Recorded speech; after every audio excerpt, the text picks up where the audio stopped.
Informasi pertama, saudara, ketinggian banjir di Kecamatan Singkil, Kabupaten Aceh Singkil terus menurun. Selain karena berkurangnya intensitas hujan, hal itu juga disebabkan berkurangnya debit air kiriman dari sejumlah wilayah di Aceh dan Sumatera Utara.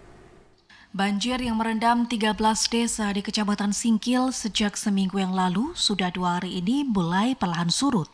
Ketinggian air yang sebelumnya mencapai 1,5 meter saat ini berkurang menjadi sekitar 1 meter. Surutnya ketinggian air disebabkan berkurangnya intensitas hujan di Kabupaten Aceh Singkil serta mulai normalnya debit air kiriman dari Subulu Salam dan Pak-Pak Barat Sumatera Utara ke Muara Singkil.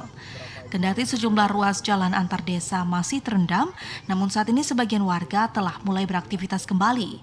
Kepala Pelaksana BPBD Aceh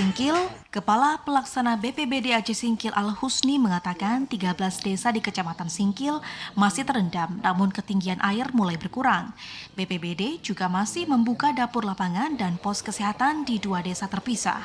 Dia telah berkoordinasi dengan pihak terkait, terutama TNI, Polri, Dinas Sosial dan Dinas Kesehatan Kabupaten Singkil.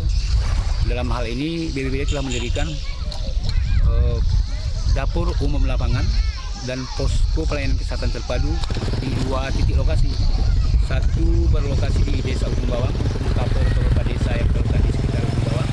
Kemudian satu lokasi berada di Desa Sukamakmur untuk mengcover beberapa desa yang berada di sekitar wilayah Sukamakmur dan Singkil sekitarnya.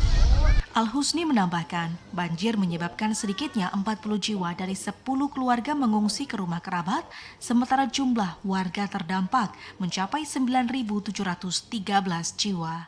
Dari Aceh Singkil, Jakartawan Adi Nugraha, TVRI melaporkan.